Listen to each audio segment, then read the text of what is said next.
What's up? Iron sharpening iron universe. What's going on? This is the We Be Jammin live with your new host, Pharaoh Keys.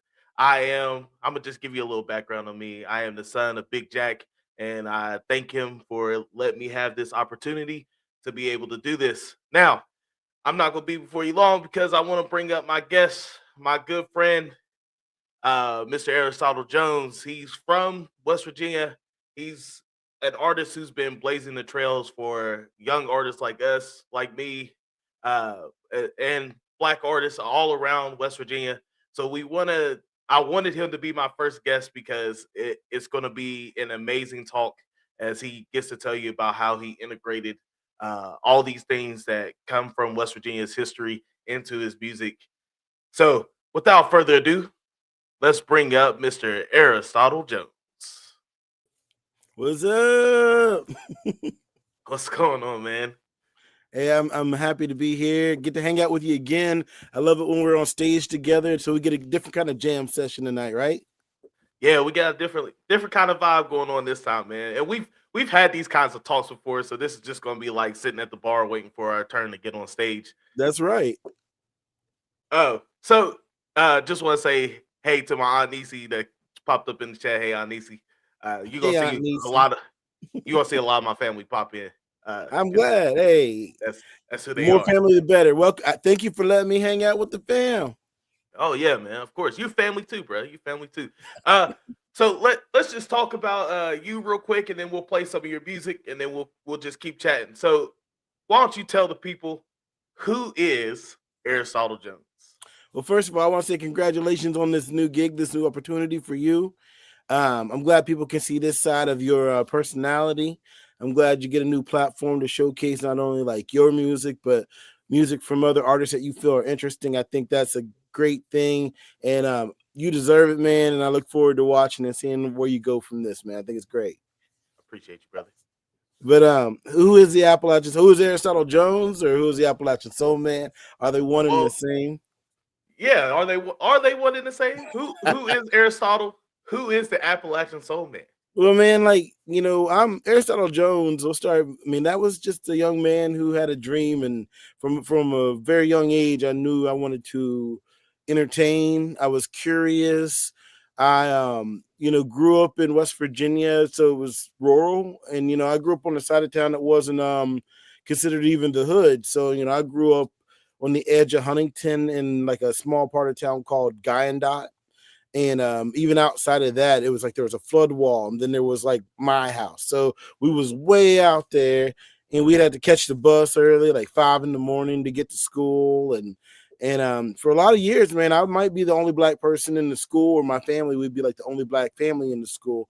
So like my West Virginia experience, I think when I was younger, was a lot of learning how to pay attention, because there's a lot of survival. I grew up in the 80s and 90s. I went to, I graduated high school in 1998. I'm in my 40s now. So, like at that time, it was before the internet, and things were a little bit different, and people thought about the world a little bit differently. And so, getting by, people didn't always know where everybody was. So, you had to learn how to be independent, and you had to learn how to navigate situations that weren't necessarily going to be supportive of you if you didn't know how to talk to folks.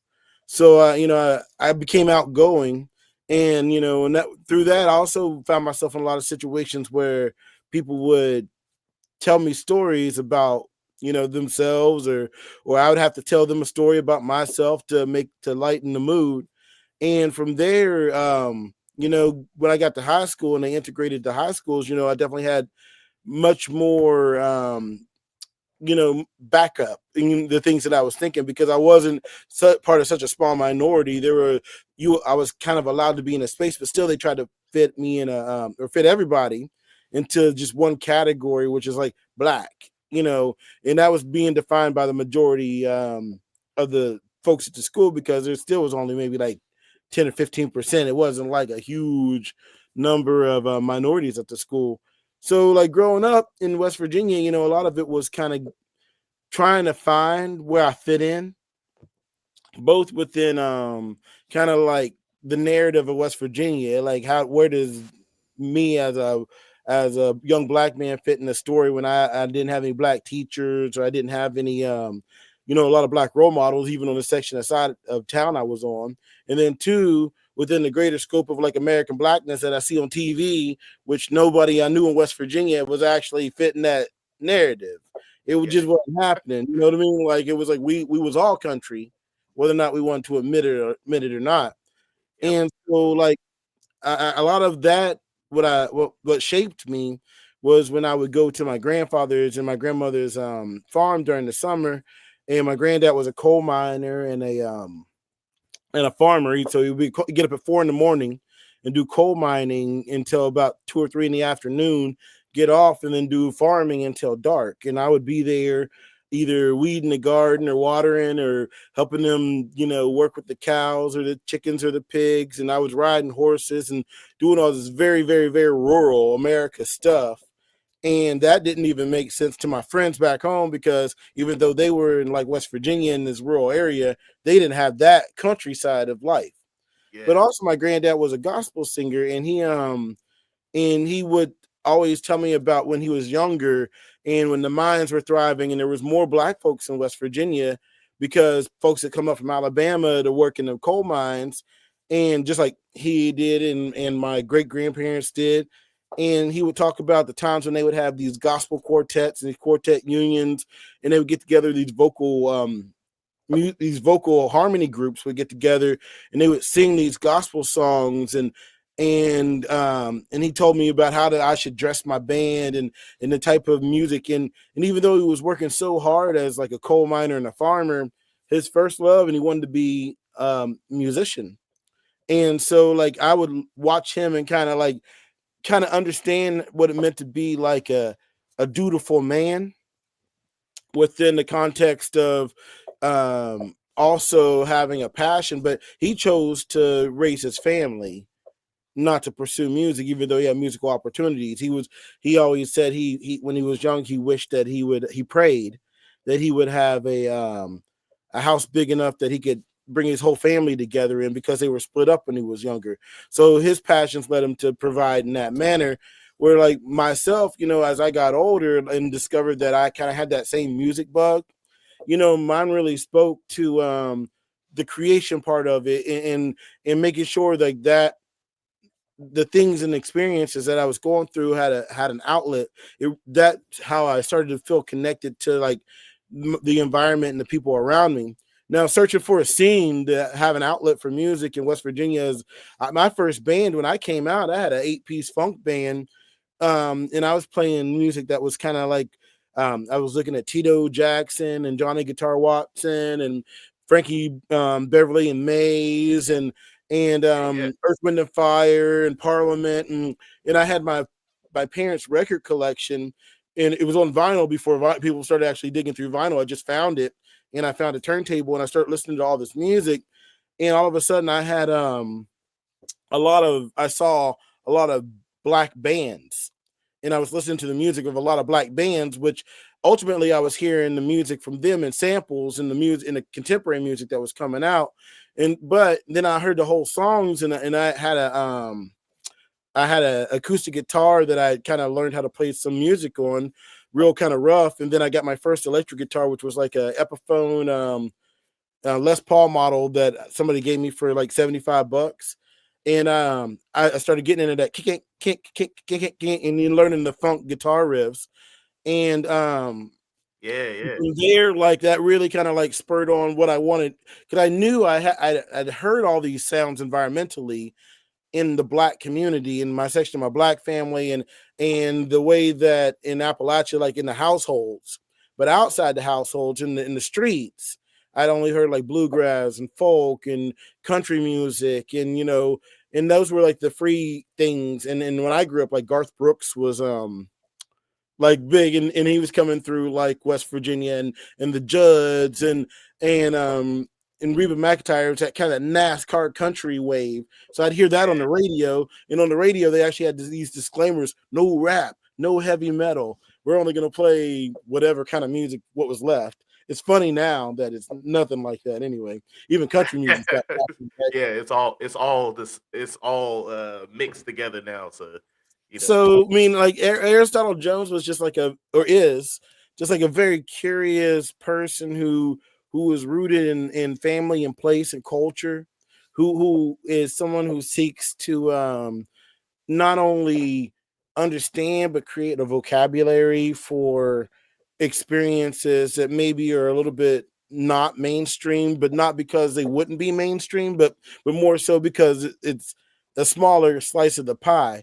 And I think whenever folks like you and I and other musicians in West Virginia, and especially minority musicians in West Virginia, are making authentic music that speaks to our souls, we kind of have to initially admit that, man, maybe there isn't too many people out here that understand all of our experiences. And so what I've been able to do from there, kind of having that rooted nature in my family and my place and my, and kind of like hearing some of these backgrounds and spaces that I wasn't getting environmentally through just kind of my own personal, I won't say research, but curiosity. I learned about some of the older legacy artists that had roots in the hills and hollers, and learned a lot of folks that went on to like LA or went on to like St. Louis or Philadelphia or New York, or they also had roots in rural communities. They came off of farms and fields, and they ended up making it once they got to the bigger cities. Yeah, And yeah, so a lot of times the bigger cities got credit for the creativity that was being founded on the porches and for people that were like me, that were making music that was natural to my soul that nobody around here got, that I was seeing, because either they were learning about music from after hearing it go through like the television and the machine and getting it broadcast back to them, so that our contribution was like removed from it by the time we got it back, or from a bunch of people that didn't really want it in the first place, and I was trying to get them to understand, like on the bluegrass scene or the rock scene or the jam scene, that all of their music was rooted in like literally the music I was making, but it yeah, wasn't yeah. for them. They didn't get the perspective of it. And so I had a hard time finding like a center and a being. And then my granddad, before he passed away about 6 years ago, he'd already kind of started to slip in his mind a little bit. And he had seen me struggling and seen me going out and doing the gigs and going to these honky tonks and going to these little bars and dives and taking any gig I can get and just trying to push forward. And after a while, and his mind even started to loosen up a little bit. But one day he looked at me with a bunch of lucidity and he goes, Aristotle, you know what you're doing. You should just be yourself. And like that was like one of the first people, even including everybody in my family, who had seen like what I was trying to do and got it. Like it wasn't like, oh, why don't you try something else? Why don't you be a teacher? Why don't you? Oh man, we're just so worried that the path that you're choosing is going to be so hard. But because he had gone down the road of being a coal miner and being a farmer and on the spare time singing and raising a family and creating a house and being the only black man in like this area surrounded by farms in this rural county, he had made it through and he saw what I was trying to do. And when he said that, it just clicked in my brain, like, okay, cool. Like what I'm doing is right. Somebody sees it. And Yeah.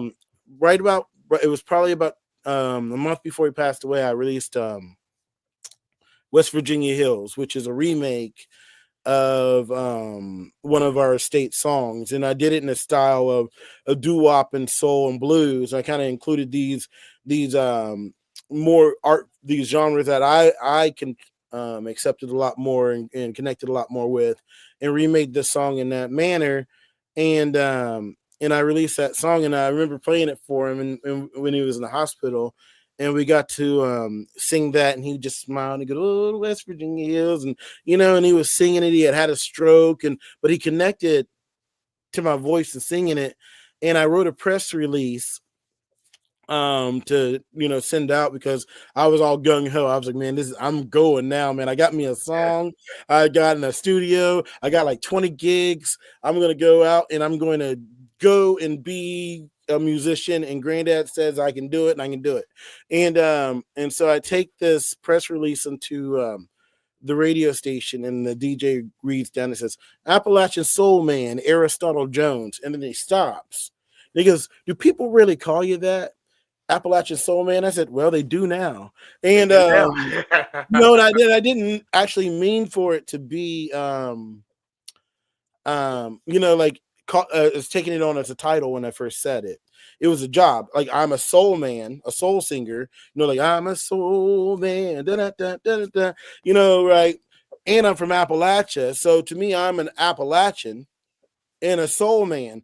But because of the way, Yeah, and yeah. I've been singing Appalachian soul music for a long time, and no one really got it. But as soon as I said I'm the Appalachian soul man, all of a sudden that was like the first push on the domino that where people started to get what I was doing, because Yeah. that was enough of a translation.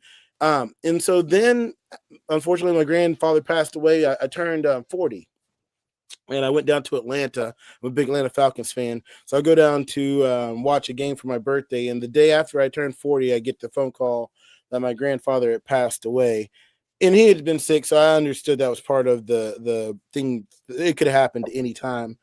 And so that was kind of a heavy thing. But I also knew they say your ancestors are with you, and you get a gust of wind behind your sails. And he had been so motivated, a motivating factor. And we had been so close because we had lived together for about 3 years, where I had a chance to be a caretaker, and he got a chance to be a mentor, and share some of the stuff he had learned about music and about life with me.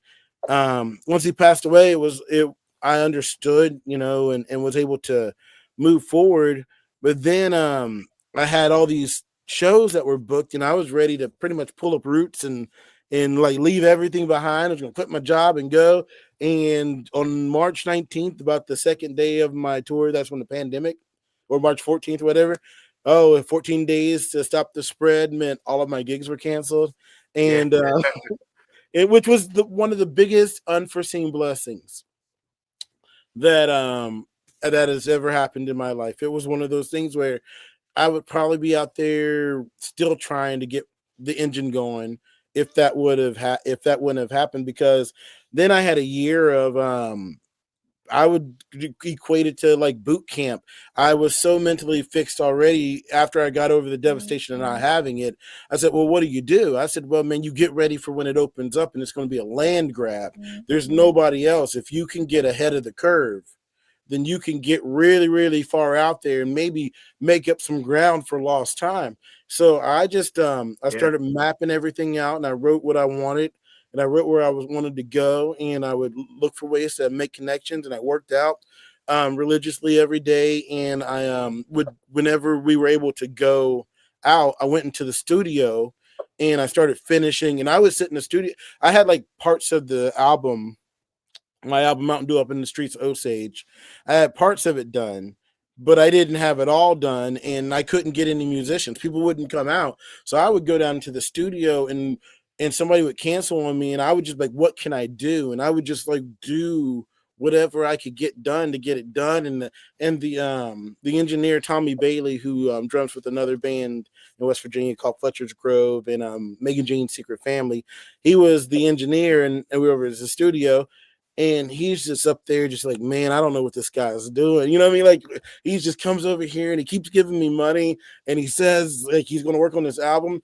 And every time he would talk to me, I'm like, man, this is going to be something. I got to get this done. I know that this is going to get me somewhere. And eventually I got towards the end of it, and I was able to get the material done, and I put it out. And since I was here in this place called well, actually, that I put out an album called Appalachian Soul Man, which was going to come out the year before. So I put that out, and then I had, while I was finishing up my Mountain Dew Up in the Streets of Osage. But what had happened was, because I had spent so much time in Osage, West Virginia, which is a town that where my grandfather met my grandmother, where my dad and mom lived when I was a tiny little baby, where my great grandparents met, and where like I just had so much family history in like this maybe 2 square mile um tract of land, and there was nobody around during the pandemic to interrupt. It was just me and the birds and a couple older folks that still living around that we would check in on each other from time to time. I just was able to write songs in a manner that were where my imagination was free, and I chose to write the songs that told the story of my family's history. However, not directly, but more so in the styles of music that would have been in the air during different decades when things happened. And so I really thought about what was going on and are these interpersonal relationships.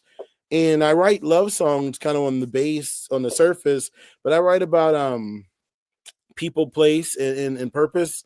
So it's kind of like I write about your connection of love could be through like your connection romantically or through your family. Your love could be for like a place and like a community. It could be connected between you and your higher power, and ultimately it gets reflected down to the love between you and yourself, which then creates like a pyramid. And so I was writing these songs from that perspective, and going through the mourning process of losing my grandfather, and being absolutely alone during a pandemic and wanting my music career to take off and figure that out.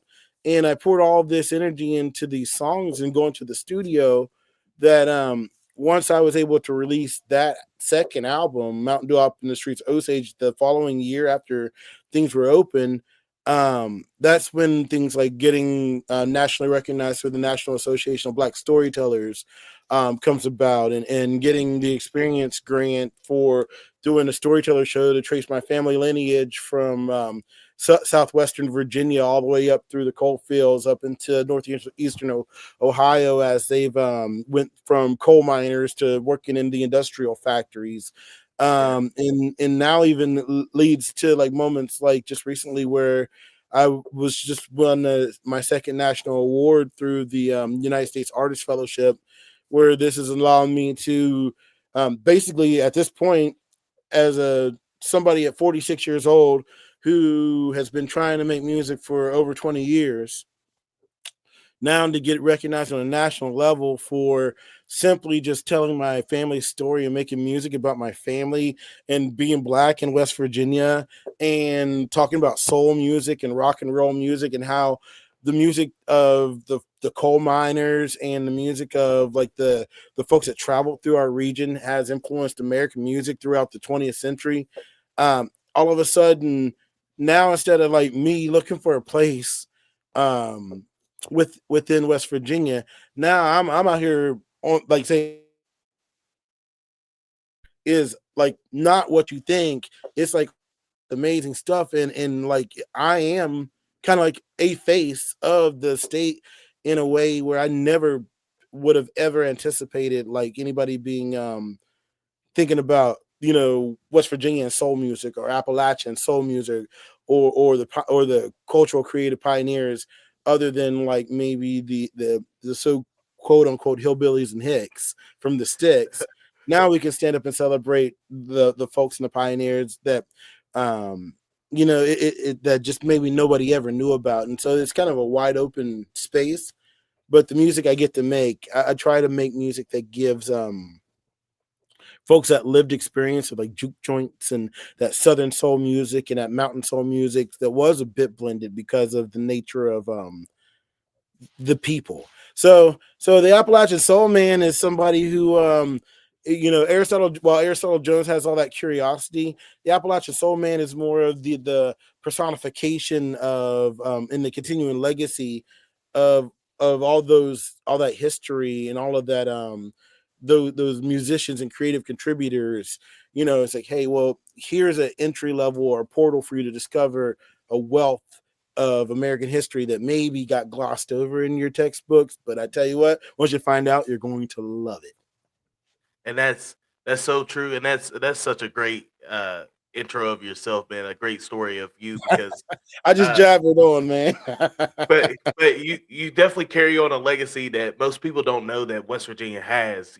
Especially in soul music, soul, funk, rock and roll stuff. Like Yeah, West Virginia used to be and it still is in a it way, is. but it used to be a hub where uh and there's quotes out there that say it. If you can play in West Virginia and you do well, you can play anywhere, and that's something that we carry along as we play uh, music and stuff. Now, there was a couple questions that came up, and you answered one, which was where you're from.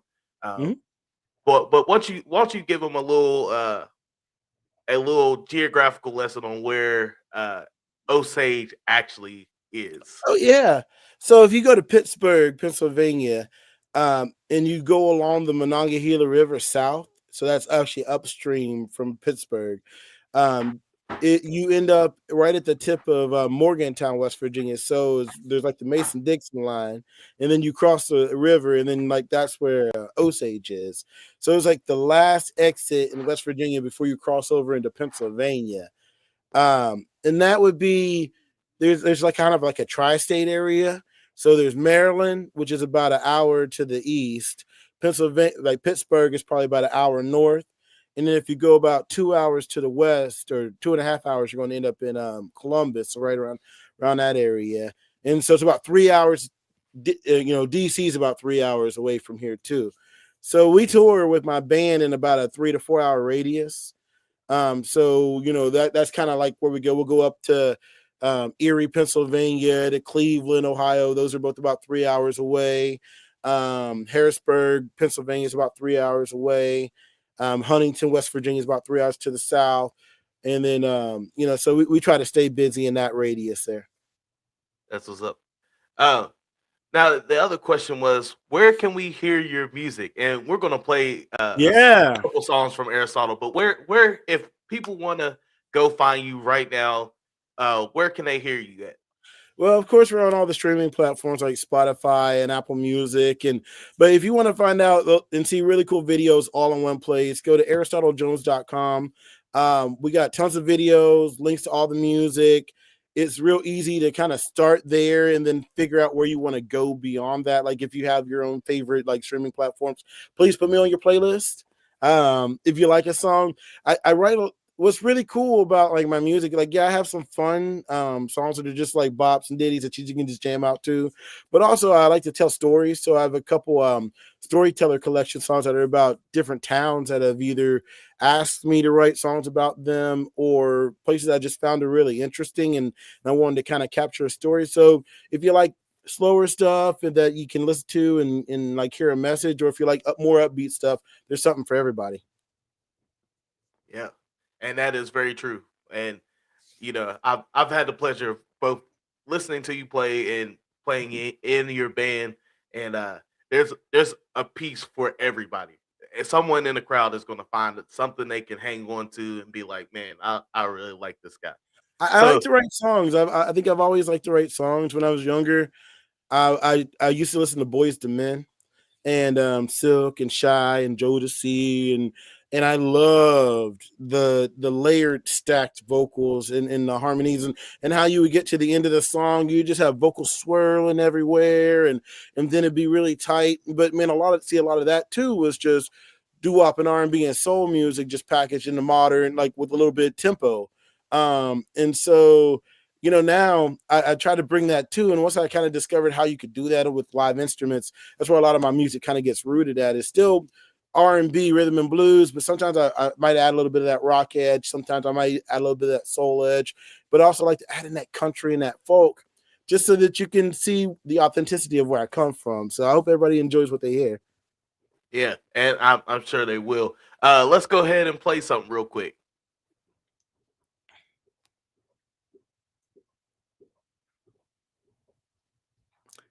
This was good. This one's got some go-go in it.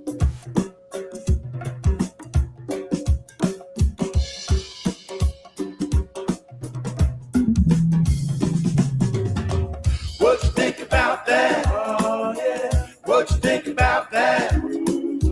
What you think about that? Oh, yeah. What you think about that? Say, I'm gonna give you what you want. What you think about that?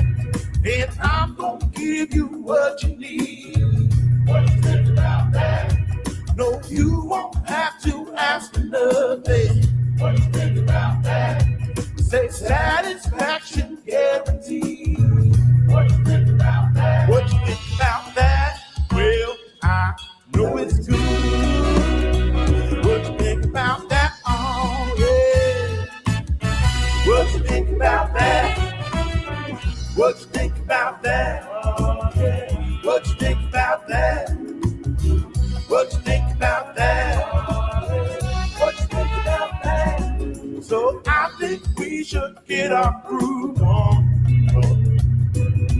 If you are down to bust a move, cause I think that I know the two-step. And you look like you know it too. What you think about that? What you think about that? Yeah, I know it's good. What you think about that? Oh, yeah. What you think about that? Say, hey, now get down. How's that sound? Say, hey, now get down. How's that sound? Say, hey, now get down. How's that sound? Say, hey, now get down. How's that sound? What you think about that? Well, I know it's good. What you think about that? Oh, yeah. What you think about that? What you think about that? Well, I know it's good. What you think about that? Oh, yeah. What you think about that?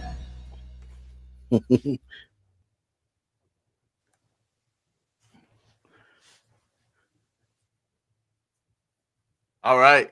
Yeah. Think about that. What'd you think Yeah. about that? That was a Hey, fun man, one, man. I really I had a good time coming up with the concept for that. Believe it or not, I went off and I'd done a showcase. A talent showcase, like trying to get gigs, and it's kind of like a meat market where you show up and everybody's performing, and then they're like, "Oh, do I like you?" You know what I mean? I don't know. And I got up there and I had my show together, but what I realized when I saw everybody else playing, they were just a bunch of cover bands playing songs that everybody else knew and liked, and nothing Yep. wrong with that. But I come up there with this original material, doing Appalachian Soul, trying to ready to sell my shtick. And once I left, I looked around and I said, "Man, this is just not the place for me at all." So I come home, and that was up in Albany, New York. So I come home, and we didn't book any gigs, and I was bummed out for a second. I thought to myself, man, I can give them exactly what they want. They want some bump. And I was like, well, screw that. I'm going to make something even cooler. And I was like, what you think about that? And as soon as that lick came in my head, I knew I had a song, and I wrote the whole song out in my head. And I was like, oh, man, now I got to go record this. And so I called my buddy Bo McMillian up, and he was playing keys. And I said, why don't you come up and help me do a song? And we just played the whole day and kind of came up with that lick. And what I wanted to do with it sonically is I wanted to combine a couple of my loves very early in listening to music. One was like when I grew up, my cousins moved to Washington, D.C. area, and they would always come home and to meet at my grandparents' house, and they would bring tapes, and it would be go-go music, and like it would be awesome. And we listened like the Chuck Brown band, and we listened to all this amazing, and it'd just be taped off the radio. And so like I was like, man, I'm just fascinated with this. And we were down in Charleston. Here, hold on there real quick. We were down in Charleston for a event, and we got to open up for the Chuck Brown band this last year. And so what happened was I came back and I was so inspired that I was just like, I'm gonna write this song, release the song, and get it out there.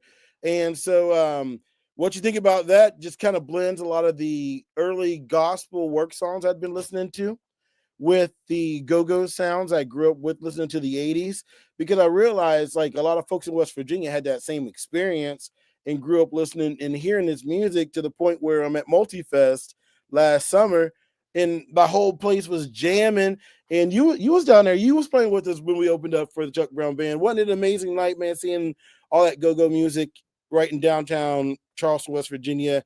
and I realized that it was part of the West Virginia experience for a lot of black folks growing up here was like this sound, and so I wanted to include that in some of my music, and then I wanted to blend that with a little bit of early black gospel music, and I wanted to write it using words that I heard people just say real colloquially at like gas stations and stuff like that. So like, what you think about that? And like, I'm gonna give you what you want. Oh yeah, groove, and all that stuff. So it's just a real fun song to play and record.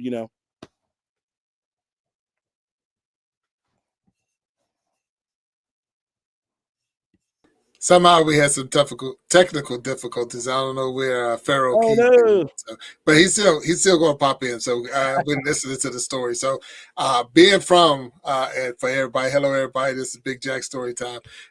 So we always in the back watching, and I'm having a wonderful time listening to you, Aristotle. So Thanks. keep it going. And even with the your puppy there, so we some of even the question said, well, you got to show the fur baby. So oh yeah, he's down here. Like, oh, he loves it. When I get excited, he's always chiming in. So, I'll show you a picture of him here in a bit once he calms down a little bit. It's nothing wrong with that. There's nothing wrong with that. So I know you mentioned several times, and I appreciate you telling us about the history of West Virginia. And now you're throwing go-go in there, coming from the DMV, Washington D.C. area. So that go-go is how we I grew got up. my people's in Rockville, Maryland. So we would go there and hang out, and then I got some people down there at Silver Spring, Right.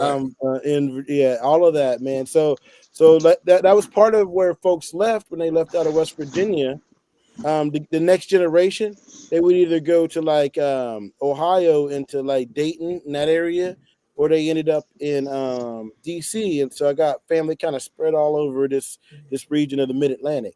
Which is good though, because sometimes wherever you go, you'll know at least you got family there. Somebody's That's gonna be right. there to support. Yeah, so that's a good thing. And I see Pharaoh's back. I ain't want to hog. I know sometimes we have to jump in, and you wouldn't have known that he fell off the screen. So, I was going to throw one thing out there as you was talking, and I watched the video, which is awesome. I like the song. So how did you get your band together? How did your band come together? If you can explain that for me? And I don't want to take anything else from you, Pharaoh. I'm gonna fall off the screen, but just tell us, how did you put your band together? Well, this lineup that I've had, we've been playing for about 3 or 4 years after the pandemic. Like I was telling Pharaoh, it was good to be going soon because I got kind of a good choice musicians in the area. And unfortunately, like being in a smaller town, a lot of times you don't get to play with people. You got to find them wherever you can find them. So as I was traveling and I meet somebody that was cool and got what I was doing, I would say, all right, come along. And so I had a vision for a big band, but I needed to find the right people that could pull it off because you need to know a lot of different genres. So our horn section is called the world famous Appalachian Horn Dogs. And the saxophone player, he's actually a producer. So we go into a studio and he's the one that tracks all of our music out now. And we and it's been great. So like the Horn Dogs, the name, why they have a name is like when you have a soul band, all of the good soul bands, like coming from like Stax Records and Motown, their horn sections always had a name.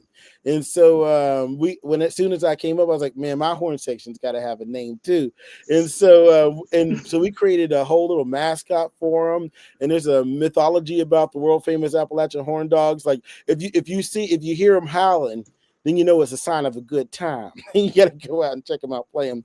But I really tried to rely on the types of sounds that I heard on those records.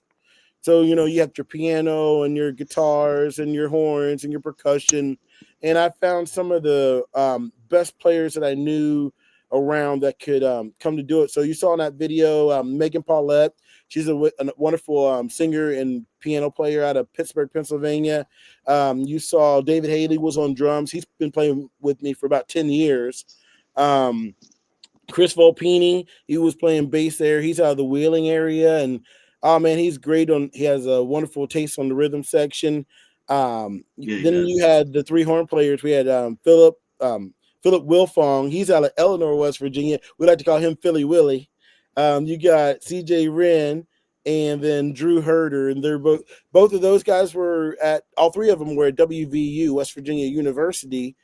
And so I met CJ Wren, the saxophone player, first, and then he had three buddies, and it was like this instant camaraderie that brought the energy to the band.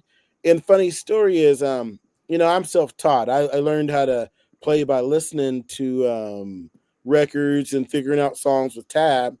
And so to play with like a larger group so that we could all communicate, CJ had gone in and charted out all of my music on these lead sheets, like actual music written out for my songs. So he comes to practice and he has all of my music written out on like sheet music. And I'm just like, yo, what in the world is this, man? I can't even read this stuff. And so like, since I've been playing with the band, I've definitely, it's great because what's nice about playing music is good game recognizes game, and the music is just a way to communicate the idea. But if you can communicate it, players want to play good music.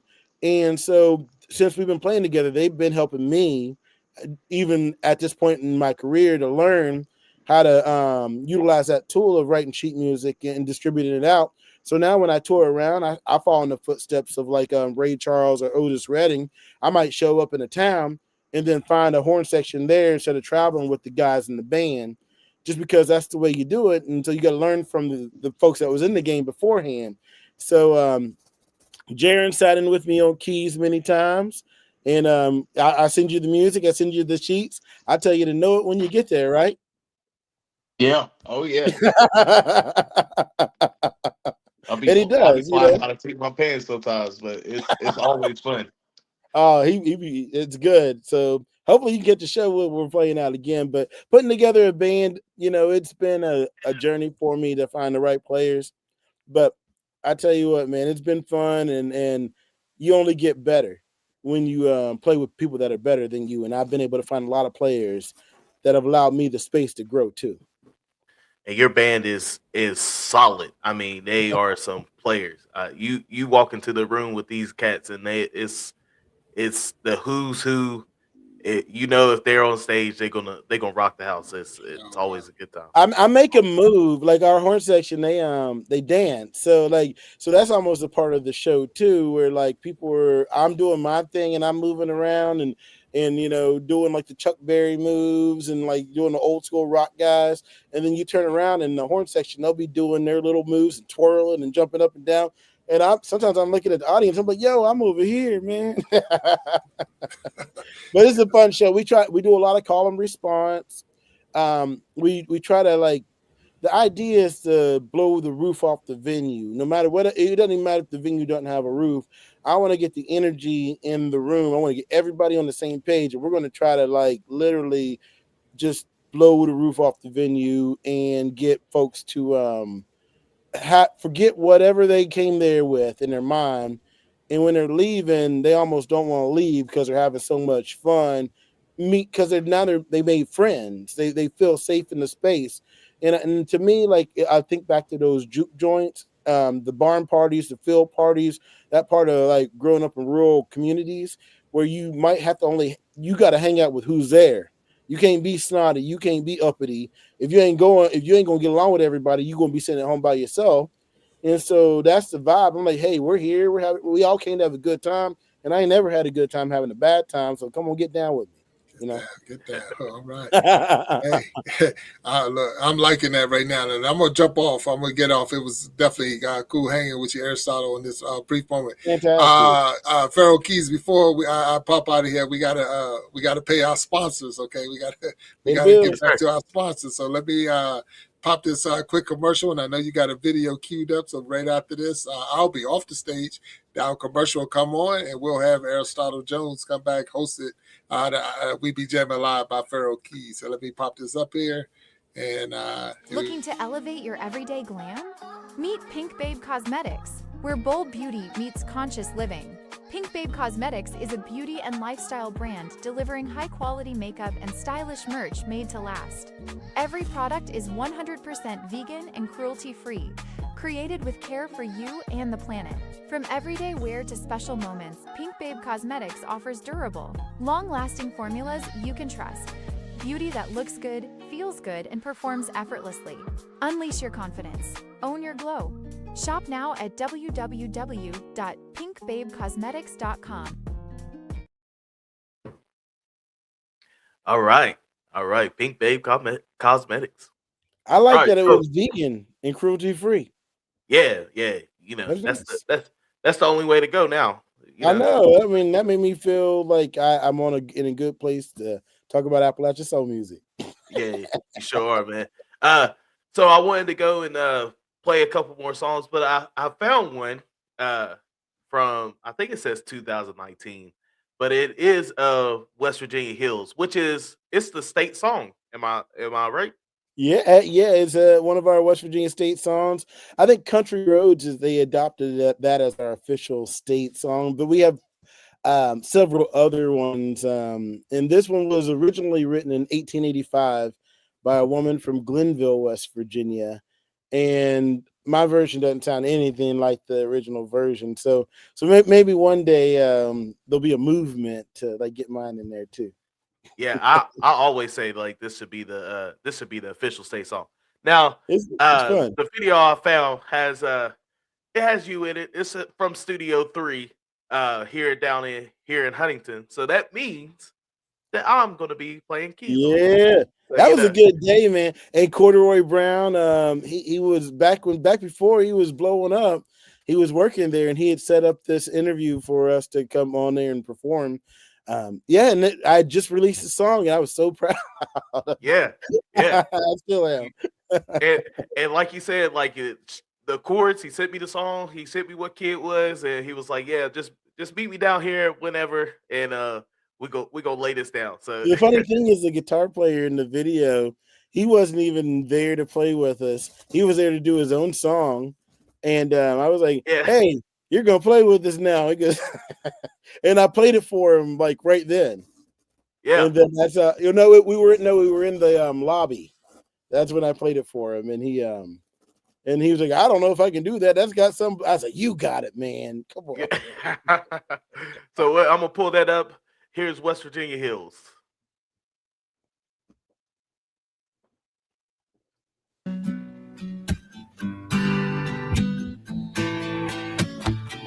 So I was born in West Virginia, down by Huntington Way.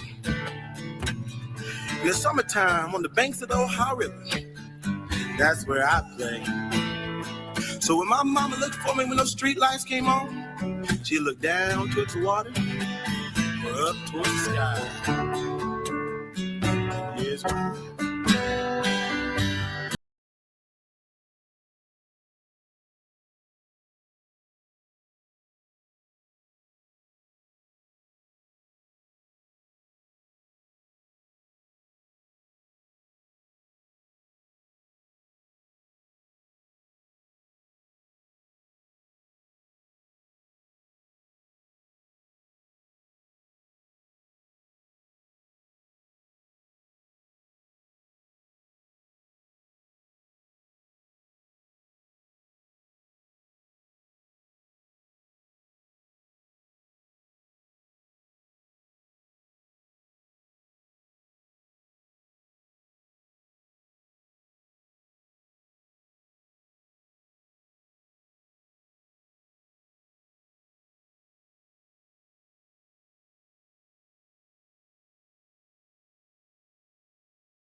West Virginia hills, people say I won't sit I pick my heaven home. There's a stain with my love. The West Virginia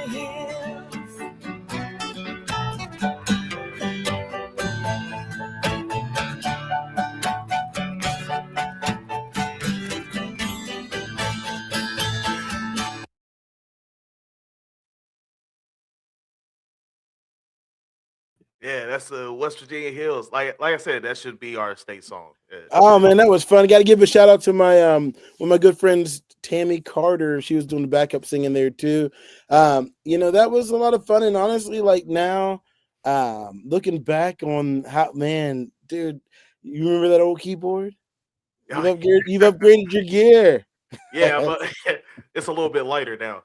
Yeah. Yeah. Oh man, I tell you what, like that was a great time. And now since then, West Virginia Hills is really taking on a life of its own. I do a radio show. I work for my day job is at West Virginia Radio Corporation or WVRC Media, and so I started off as just being the creative director. So I would write commercials and then produce commercials. The thing that everybody just loves to listen to in the radio is all the commercials. So I was the guy that made all the stuff that people absolutely hated. And I tried to do my best to making it my goal was like I just wanted to make commercials that people didn't hate, that they would at least tolerate. And so I started there. But since then I've been able to get my own radio show where I interview regional recording artists and West Virginia recording artists or folks that tour through the area. And we get to have a conversation about what it means to be creative in the 21st century. And if you're from Appalachia, like what does it mean to try to bloom here where you grow? And since then, that was also another reason why my music was able to take off, because I was having a weekly conversation with a different recording artist about what it think I did to get ideas on things I could try, because people would just tell me what they were doing. I would be like, hey, so this thing that you're doing that I think is interesting, what exactly are you doing? And they would tell me on the interview their whole plan. And so I could either try that or not try that. But in that, I didn't just do it for me. The way I felt about it is trying to get the creative scene going again in West Virginia after it was completely shut down. Here was a resource that any musician could listen to, where we were all sharing our ideas. Because I was making it, I just happened to be hyper focused on it. So I got to talk to folks like Charles Wesley Godwin, whose career skyrocketed in the country music scene, about the importance of hiring the right team. I got to Yeah. talk to like Kathy Mattea, who hosts Mountain Stage, about her early days in being her early days and trying to get the word out there in ways that she was trying to be seen. I got to talk to my neighbor Al Anderson, who maybe you guys don't know, but he recorded with Billy Ward and the Dominoes back in the '60s and went out to California. Was on hit records with them, and I got to talk to him about being in Washington, D.C. on the mall when Martin Luther King gave his I Had a Dream speech, and then what it was like being a performer on stage the day they found out Martin Luther King died, and hearing his background. And I got to talk to so many either up and coming artists or artists that had some success, but we were all kind of in that same boat of trying to get things going. And so I've been along with growing my music career, and I've been interviewing artists for the last 5 years, and managers and authors and promoters, and trying to study what it takes and what everybody's putting into the music. So that's called Sounds Good to Me.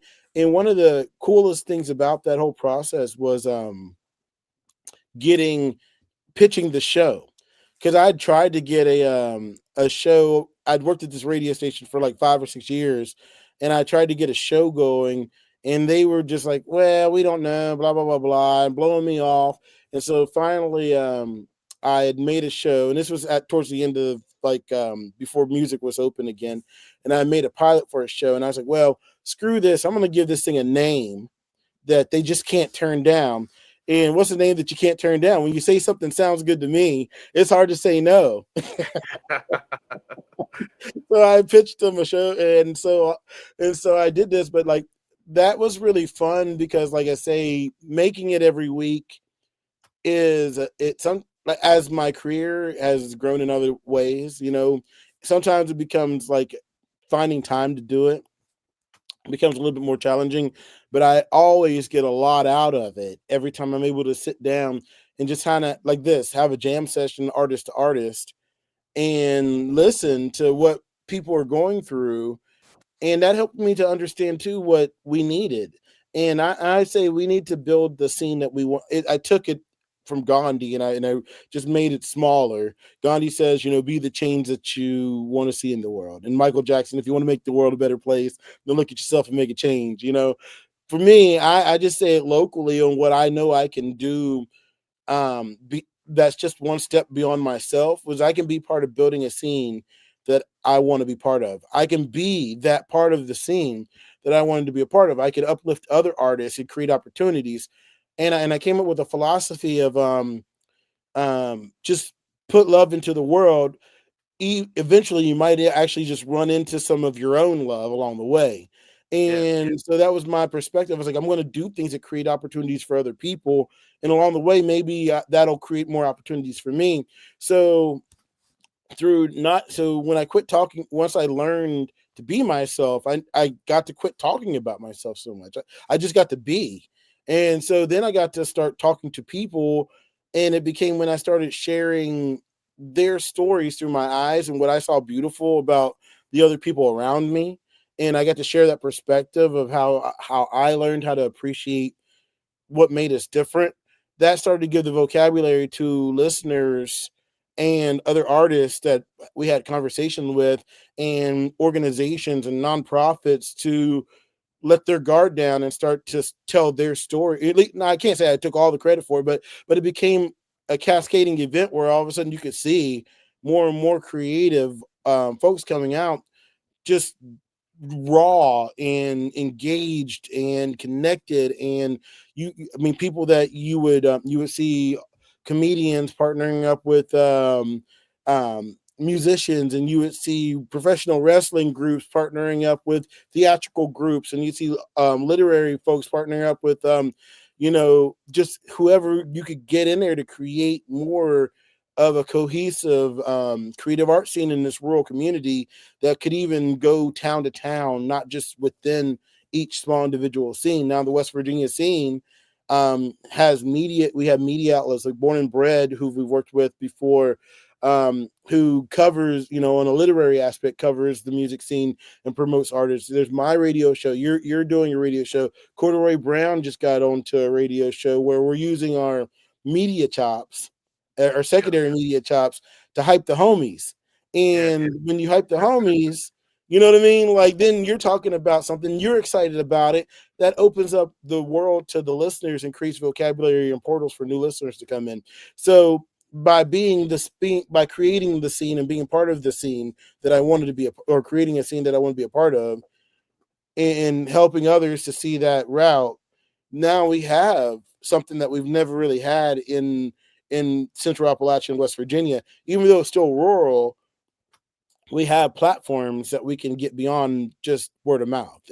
And so my radio show is just a part of it now, versus like when we first came out, my whole reasoning about it, I go to the management and the radio station and go, look, I'm a musician, I need shows. This is the only place I know that has shows. I Hey, hey, I need a fix, man. so sometimes it gotta be like it. There's a question in the chat that they ask: have you ever played a show with the heavy hitters? Uh, Yes. that's Long answer, that's yes. I can that's tell how you we. my favorite show with the heavy hitters. How about Oh that? yeah, that's a great one. That's a great one. All right, my favorite show with the heavy hitters, that we just did kind of like really wild, was at the Foundry Theater. You Yeah, guys have set up a show, a Black History Month show, and we came in there, and the sound wasn't great, like the space wasn't great, but the fact that it was shortly, I mean, honestly, it was like the only Black History Month concert that was kind of going on in Huntington, and you guys had organized it and brought us out, and then we were playing in the city hall of Huntington, West Virginia, which is where I grew up. So all of a sudden, I'm playing a show in the city of my hometown, and that was when it started to connect with me that we have the ability to do things beyond. Here we are with this show. Nobody else was putting on Black program. At that time, it was like such a small thing to them, because I'm sure you just rented it out and said, let's do it. But it was Yeah, like yeah, it was a show where Lady D, who is West Virginia's first lady of soul, she had come or sent her videographer there to ask me some questions, and then she took that video from that concert, and then she put it in her documentary series, Those Who Came Before, which then a lot of folks from Mid Atlantic Arts, because that's who gave her the grant. A lot of folks, while she went around and touring with that, she was out telling people about me, hyping the homie through her movie. So people yeah, were discovering about me that never seen me. Then Mid Atlantic Arts finds out about me, and then they start. That's how I end up getting the Black Appalachian Storyteller Fellowship, is through applying through them. Which so that show that you guys put on, and we got to perform, and you played with us, and it was fun. That was like a cascading event. That was like a canon event for me, um, in my life that helped to lead me to here. Like, because if all that stuff wouldn't have happened, and like looking back, like I say, I just remembered the way I felt.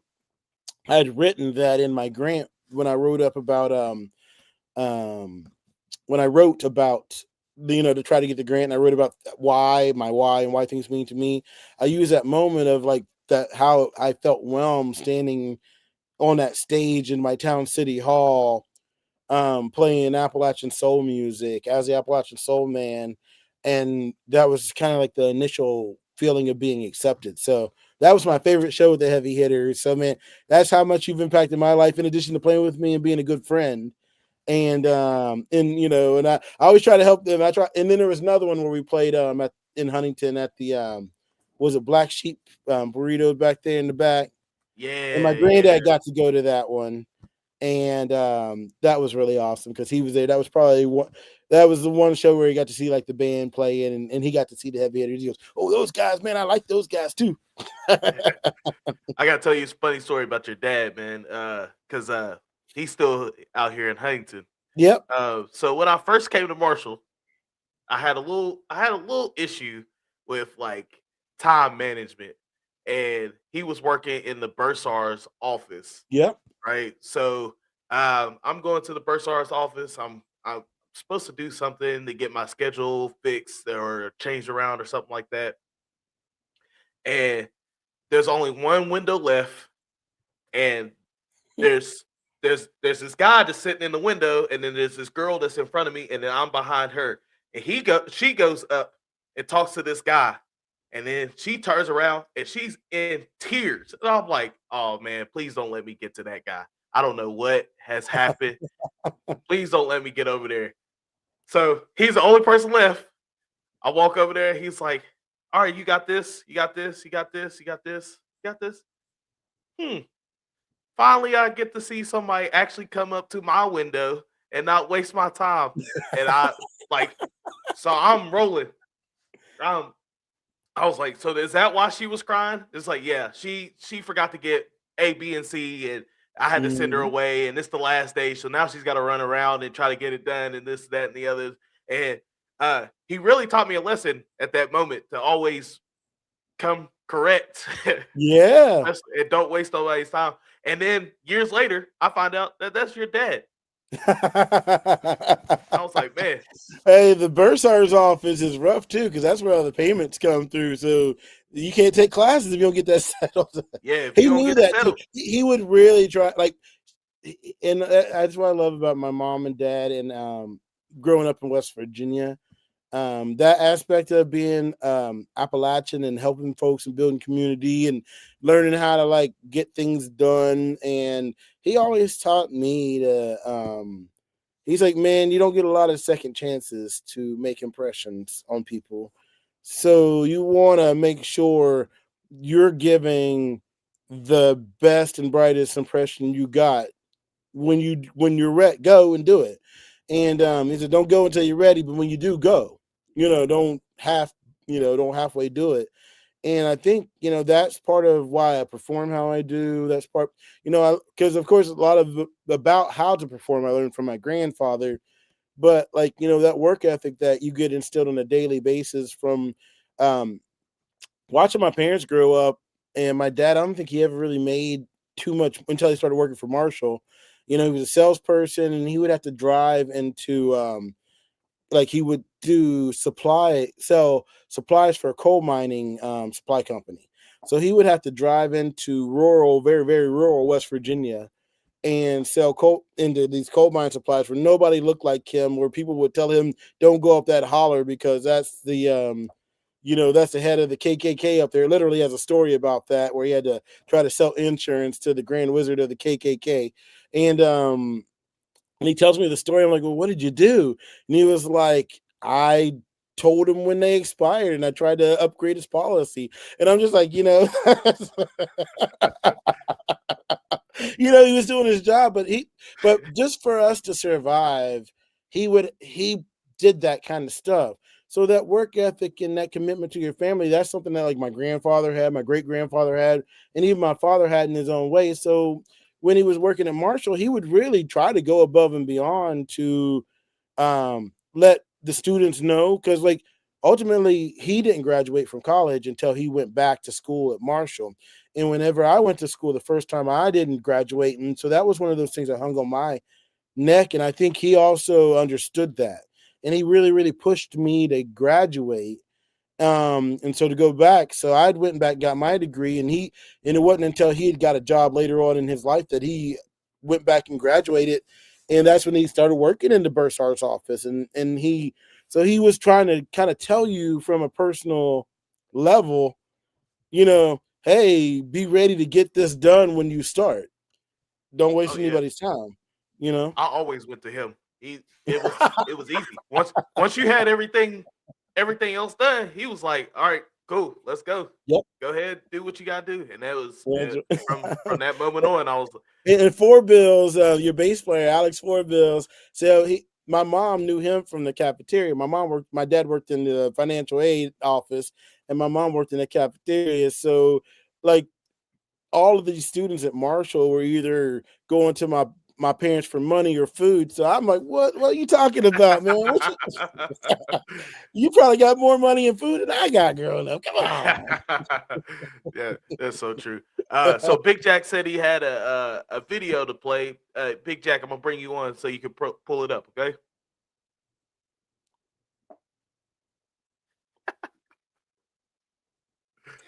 You didn't have to bring me on. I was just going to play it. I'm sitting here looking at this, so I'm trying to fascinate. So let me see if I share it and don't mess it up. So give me a second here. Well, it's always good to see you, man. You trying to stay way behind the cameras today. All right, 100%. Yeah, I don't want to take too much. All right, so you know what this one is? Yeah. Oh yeah. So sage. All right, so I'm gonna drop this one for y'all, and we're gonna rock it out. Here we go.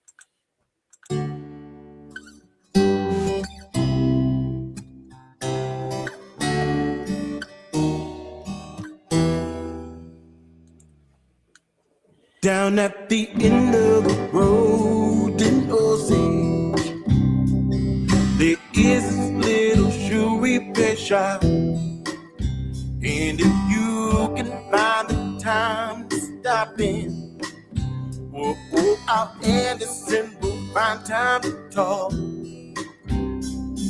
He'll tell you how he fixed all the souls, worn down as time marched along, and how he loves watching the people dance in his shoes while he's on stage singing his songs. 'Cause you can learn the most by listening to those who have made the most of time.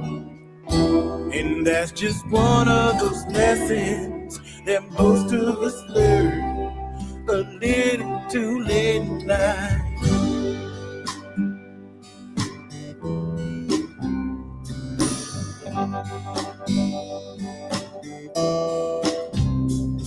He told me how the town started from nothing, just a bunch of poor folks who built tougher than the time.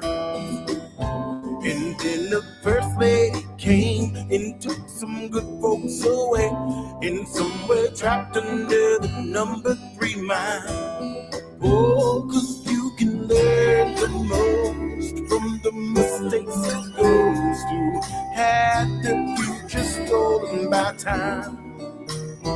And That's just one of those lessons that most of us learn a little too late in life. It's the history that wasn't written down. They pass it on to us. These are our stories now. They died in them hills and worked on the ground with a living legacy of this forgotten town.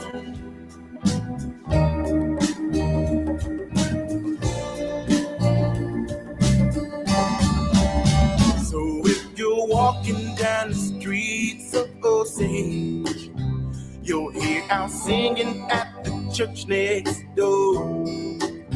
He says, I'll fix the souls I can, but I'm just a man. I'll leave the miracles for the Lord.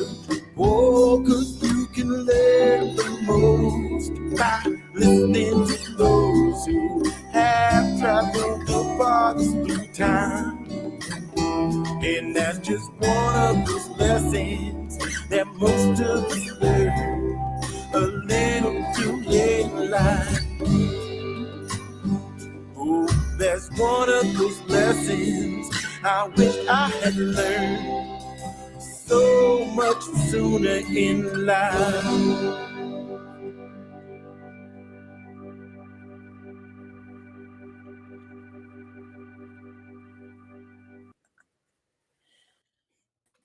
Wow. Yeah, that's nice. That's nice. Oh man, like sometimes, like after you put something out, you don't hear it for a while, and we play it all the time. But it's great seeing the video. Each year we do a street fair to honor. It's kind of a homecoming for a lot of the families of the coal miners that maybe they moved away, but they grew up here, and it's great to see folks come back and share.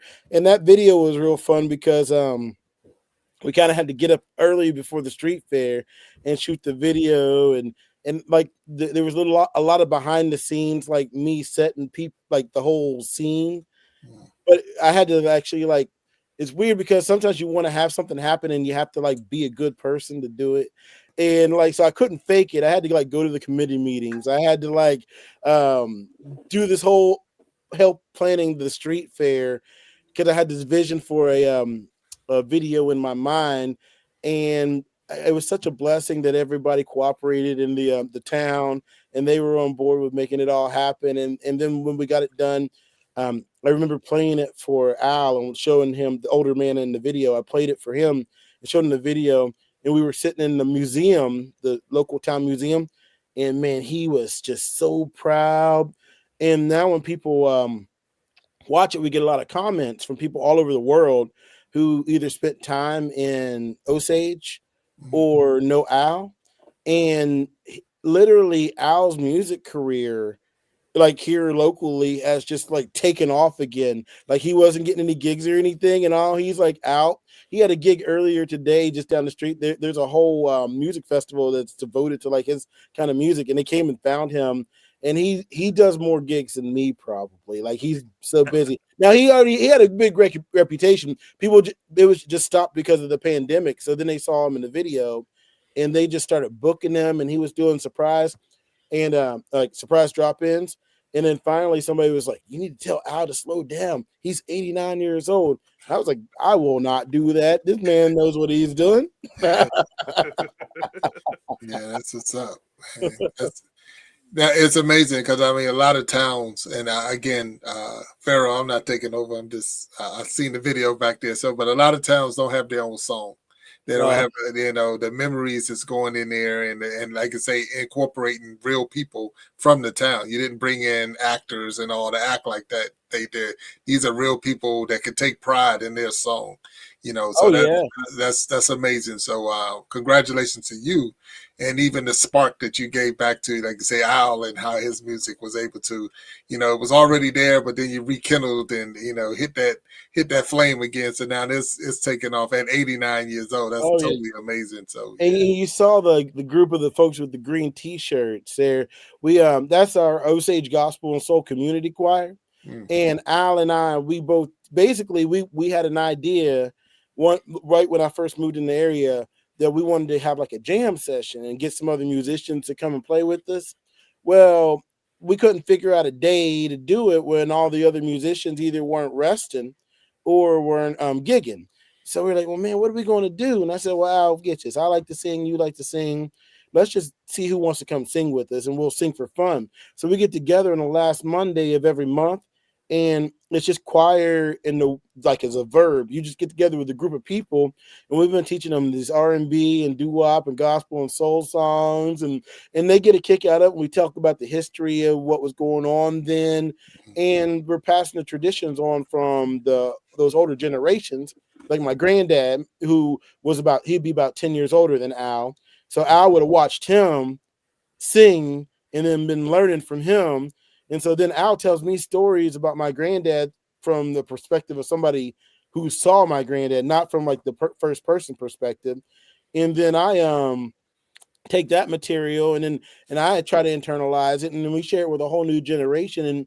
And so this end of town it was a lot of those immigrant families that mixed and mingled because of they didn't have a lot of money and the work was hard in the coal mines, that created this unique blended sound that was a little bit of the bluegrass, a little bit of the gospel, a little bit of the R&B, doo-wop, and folk, and a lot of the black music from the South and the work songs and the percussion, and it all blended together in melting pots like this area. And folks like Al Anderson would have been around, like he's like a living witness of that. So I kind of get a testimonial about what was going on. That now, as I move forward and create this music for a future generation, like what I mean, that they can touch that past through the experience of something like Streets of Osage, like the song, or they can live through that by coming out to the choir, or they can come out to a show and experience like that sonic experience of the juke joint. And it's all really just highlighting, like, it was my quest to find a place to fit in Appalachia. But since then, I've discovered, like, down in North Carolina, down in Tennessee, Western North Carolina in the mountains, down in Tennessee, down in Georgia, Eastern Kentucky, Southwestern Virginia, and then the southern coastal of West Virginia, where there was just a lot more of a black migration, where they stopped. Up here in Morgantown, it was kind of, we are getting a lot of folks from Pittsburgh in the northern, so there's a big gap in the coal production. But that same history I was talking about in the lifestyle was very prevalent kind of in that stretch going down in the southern Appalachian Mountains. And so once I learned that, I was like, well, hold on, this is bigger than me. I'm somehow just tapping into something that exists and nobody had words for. And so a lot of those folks are like, yeah, we sing soul too. And so it's not just versions of folk musicians. Black, you don't just have black folk musicians. You have black R&B musicians. You have black soul and funk and rock and hip hop, because being black in Appalachia are not mutually exclusive. You could be both. And so that is kind of where the lane is. And because nobody has told this story, or I don't say nobody's told it, but because, like, sometimes the portal to learn about it can be intellectual. A lot of folks haven't felt that lived experience. And what I try to do is create a way to tell my story and feel a place of purpose and home, and fulfill my passions by giving a lot of people a chance to just kind of enjoy themselves within that space. And then you can tell your friends about it, and they can come the next time, and then we can all make it a thing. And that's why I like doing shows with Jared. And there's also, like I say, Lady D, who's West Virginia's first lady of soul. There's some amazing R&B, and anywhere from new R&B to old school funk to bluegrass and rock artists in Charleston area that are making some great music. There's some folks in the Eastern Panhandle, West Virginia, that are making these great Black American music inspired sounds. Then it's coming out of right here in Central Appalachia, where there's only a 3% Black population. So it's unique in that respect, where it's like, it's easy to overlook this, but there's been so many prevalent thought leaders that have come out of West Virginia, like Booker T. Washington, like Carter G. Woodson. So the founder of Black History Month, and the the study of Black history was from West Virginia. You know, you have the founder of the Tuskegee Institute was from West Virginia. You have Lewis Henry Gates, or Skip Gates, who's on PBS doing Find My Roots, and is a Harvard professor and met with Barack Obama at the White House, and he's from West Virginia. And those, you have Bill Withers, you have Johnny John, who wrote "Lean on Me," who they sing in all around the world, and it's on you know, it was in textbooks. You have Johnny Johnson, who played piano with Chuck Berry and was there in the invention of rock and roll, and was the original Johnny B. Good, and he's from Fairmont, West Virginia. So all of a sudden, I have not only like the people that I saw in my general vicinity, I have actual contributors to American culture that were all in my neck of the woods having similar experiences just like me. And because I could identify with that, now I can go along and tell people those stories and be a West Virginia with a pride and sense where I didn't have to adopt somebody else's story. I can live within my own space. And that gave me the space to bloom where I grow. And I hope it opens up doors for other artists to find their way too. Look, Pharaoh, again, I'm not trying to step in. I'm like, wow, I'm amazed at I know this. I'm talking a lot, man. No, I'm amazed at everything you said. And look, and it's funny because a lot of people, only when they think of West Virginia, they thinking of Country Roads, a song that's not even from West Virginia or even written from some. It's like, but they think Country Roads take me home to a place I belong, West Virginia, and that's all they think. 100%. But right. You're dropping some real knowledge and real, these are real people that have real contributions to a lot of stuff that we're going through that we see now. That it was, years and years and years ago. And so I appreciate that. I really do. I don't want to keep popping in and out of the screen, but I know we have already crossed over the hour mark. Absolutely. I know. I will keep on going all night. So I understand you know when to push the brakes. I'm sure people are like, okay, that's a lot. Just go to AristotleJones.com, and there's a lot of links to history. And the upcoming projects that'll come out, you'll get a big dose of ways that you can find out more about all of these amazing artists that I'm learning from. And like I said, it's not just the past; it's the present, and in the future that we're really looking towards. And by celebrating those individuals within not only my art form, but in the way that we carry ourselves as Appalachians and West Virginians and as Black Americans, that'll give us some of the keys that we need to move forward, just like Pharaoh keys right there, man. Yeah. Look, so we do have your website in the chat. So anybody that's out there that's watching and people that's going to watch this show on a replay, definitely make sure to go to AristotleJones.com so you can learn more about him. I got my man Pharaoh Keys, the host of the We Be Jammin live show, and he did a wonderful job today. I got to do this, and I don't want to. I'm not taking over, but we're going to end this show. I want to say thank you to everybody who has been watching and hanging out with us in the chat today from YouTube, Facebook, Twitch, and we're going to be making cuts and putting this in Instagram. I already said I don't do TikTok anymore, but anybody that does TikTok, you can go ahead and send those clicks over there to them. But regardless of all of that, we thank you, Aristotle Jones, for being a guest on the Iron Sharpening Iron universe and the We Be Jammin live show. Pharaoh Keys, we can't go without the what they call it, the house band playing at least a song. So the house band got to play a song. So we got to let them roll out, because the house band for this is the heavy hitters. So the heavy hitters is the house band. Much respect. Yeah, so we got to give them their one couple of minute clip of their song. And then Pharaoh Keys is going to hit that end button. And but Aristotle, we're going to ask you to hang over. Don't leave, please, once we close it out. I got to hear the heavy hitters sing their song, man. We're going to hit the heavy hitters, hit their song. Pharaoh, you're going to hit that end button. And then we'll be talking to you later. Tune in tomorrow because we got the, which one is it? Either the Coach's Corner at 2 o'clock Mountain Time, and then the Iron Sharpening Iron Show, 7 p.m. Eastern Time. So tune in tomorrow on the Iron Sharpening Iron Universe. We got 2 wonderful shows and some great guests coming in. I'm already saying great show out there, and the people are going there. So that's pretty cool. So thank you again, Aristotle.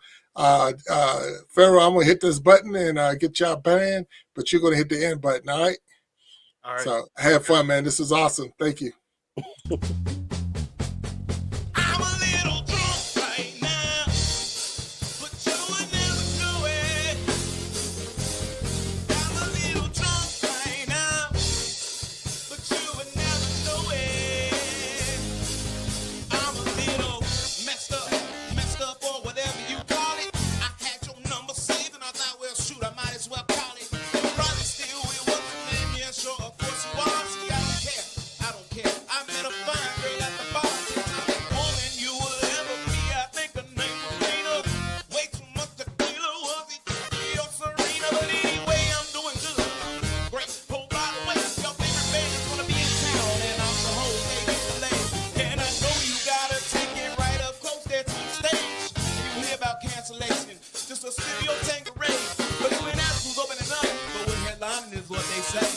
And now we're here standing face to face, screaming, I'm a little drunk right now. You would never know it. I'm a little drunk right now, but you would never know it. I'm a little drunk right now. You would never know it. I'm a little drunk right now. I'm a little insecure and I hate the bore. You already know it. I'm an undiscovered poet, performer with rockstar motives. Let me tell you something that not many people have ever noticed. But I'm scared of being vulnerable.